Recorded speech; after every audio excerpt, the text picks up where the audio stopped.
Magandang gabi mga kadizar. Okay, ang balita na naman ngayon ay patungkol sa mga Marcos. Okay? Siniwalat nga ni Amy Marcos, no?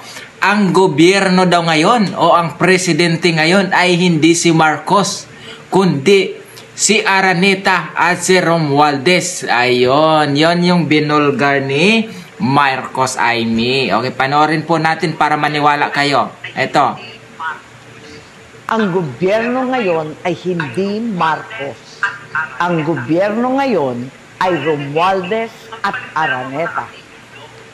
Payo ni VP, magpalit na raw ako ng apelyido. Sagot ko, Inday, hindi ko kailangan magpalit ng apelyido. Marcos ako. I'm me. Ako ay ako. Ako ay si Amy Marcos. At kapag Marcos ka, hindi ka narinig nyo. Sa mga politikong nagbintang, nagdiin at umapi sa iyong pamilya. Hindi mo kakainin na isinuka mo para lamang sa politika. Hindi ganyan ang legasiya ng aking ama. Imported na ang bigas. Imported pa ang hustisya. Kaya malinaw, ang gobyerno ngayon ay hindi Marcos. Ang gobyerno... Oh, ayan, napanood nyo si Amy Marcos, ha?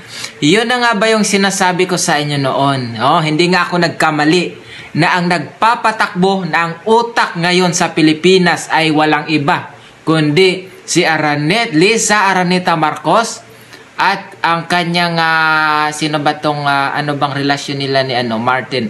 Si Martin Romualdez, no? Dalawa lang yan, no? Ang utak na nagpapatakbo dito sa Pilipinas. Si Lisa Araneta Marcos yung ang utak, no? At si Romualdez, Martin Romualdez. O, yun yung aking sinabi sa inyo noon na silang dalawa ang utak sa gobyerno natin ngayon. Okay? Ito nga si Bongbong Marcos ay sunod-sunuran lamang ito kaya Lisa Marcos. Okay? Yun nga yung sinasabi ni Duterte, no, Tatay Digong, na si Marcos daw ay weak leader. So, okay. Paano naging weak leader? Kasi siya po ay hindi makatayo sa sariling paa. Okay? Siya sa madaling sabi, okay, sa binunyag ni Marcos, ang ating himay-himayin, si Marcos ay sunod-sunuran kay Lisa Araneta. Okay? Lisa Araneta. Okay, yun. At etong gustong balak tumakbong presidente. Alam nyo naman na si Romualdez, no? O, ayan, balak tumakbong presidente at suportado ni Lisa. Okay, ano kaya ang... bakit kaya itong si Lisa, no? Hindi man lang inisip ni Lisa Marcos na masira ang pangalan, no? Masira ang Marcos. Hindi ko nga talaga malaman kung ito ba talaga si Lisa Araneta ay mayroong ano, tawag niyan, may malasakit sa mga Marcos. Hindi ba dapat tumakbo sila para linisin ang mga Marcos, no? Yung mga paratang noon. Okay? Imbis na linisin ninyo para malinawan ang mga tao na sa kanilang mga isipan, no? Na mayroong nagsasabing masama ang Marcos, no? Kung hindi nyo lang sana o kung hindi lang sana kialam tong si Araneta, nako, siguro ngayon ay nalinis na ang pangalan ng ang tatak Marcos. So ngayon nga, no, binulgar ni Amy Marcos na si Araneta, Liza at si Romualdez ang utak ng gobyerno ngayon. So kayo mga karizar, ano ang una nyong maisip kaya Lisa Marcos, no? Mas inuuna yung kanilang pansariling interest kaysa yung Marcos, no, na talagang ayusin ang nasirang pangalang Marcos.